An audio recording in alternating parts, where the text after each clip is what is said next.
Welcome to Nourish. In the last video, lesson 1, we already talked about why the plate method is healthy. Because the plate method provides enough nutrients for your body to operate. It has a balanced amount of carbohydrates and amino acids, protein, and many different kind of vitamins and minerals in the vegetables. So the next question, I'm going to go in depth in this video, is why is the plate method good for both the healthy population and people with diabetes and people with heart diseases? So for the healthy population, it's quite obvious, right? Because the plate method provides a balanced amount of nutrients for you. And again, we recommend that the vegetables, you mix it with different kind of vegetable every day, different colors, so that it gives you the best chance of meeting the vitamins and minerals you need. But in terms of, for somebody with diabetes, like for example, my father had diabetes, like why is this a good method? Well, the American Diabetes Association also uses the same method to teach people with diabetes how to eat. And I'm just using the same method, but I just modify into Asian cuisine. And I know there's many different kind of Asian cuisine, but let me just use this place as an example. So for diabetes people, it's recommended that you control the amount of carbohydrates because the amount of carbohydrates can raise up your blood glucose. And it really depends on the severity and your insulin sensitivity level. That will determine how much carbohydrates you should eat, should you talk to your doctor. But this is a general recommendation. So it has some carbohydrate, but this is also a complex meal because it mixed with a lot of other things like fibers in the vegetables. So that's another thing. Why is it 50% vegetables? Because the vegetables have a lot of fiber, and the fiber can help to slow down blood glucose absorption, right? Imagine if you're drinking a can of Coca-Cola, it's all sugar and no fiber. So it goes straight into your body, and your blood and your stomach can quickly extract the glucose and enters your bloodstream and raises up your blood glucose, right?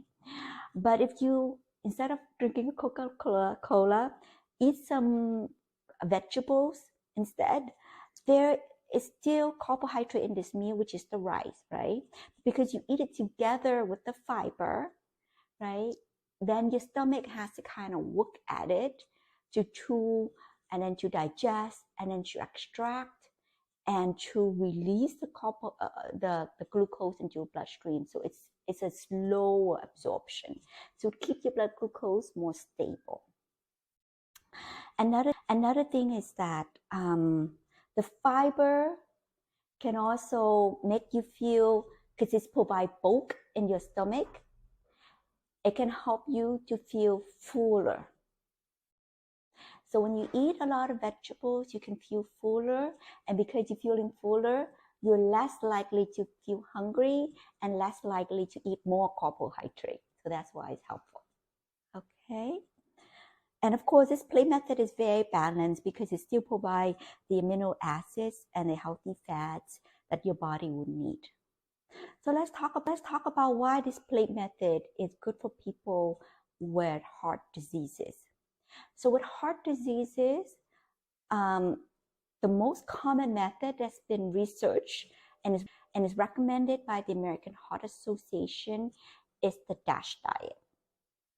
The DASH diet is mainly based on a European way of eating. And if you deconstruct the DASH diet, if you take a very careful look, it promotes very similar concept to the plate method.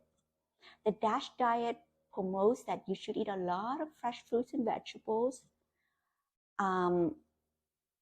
The carbohydrate, eat whole grains, and it also promotes that you eat lots of like nuts and seeds, and the protein, less meat and more plant-based, which you can still make in Asian cuisines, and then good fats like olive oil.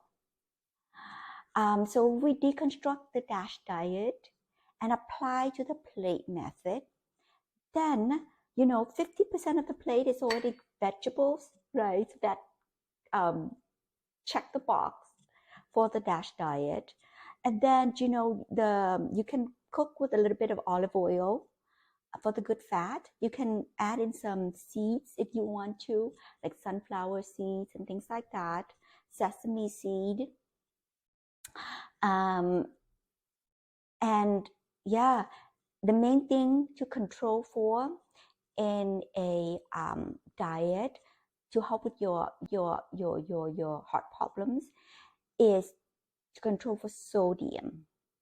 The reason why you control for sodium is because wherever the salt go, the water will follow. So if you eat a lot of salty things, then it enters your blood vessels and it pours in the water.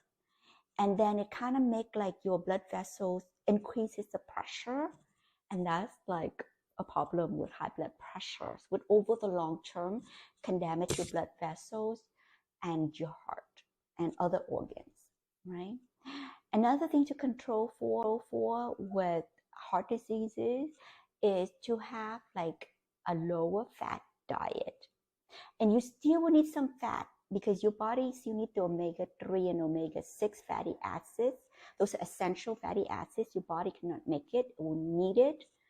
But then in our cooking and our recipes, we're going to show you how to incorporate good fat into the plate method while we're cutting out the trans fat, and we're also cutting down, reducing the saturated fat.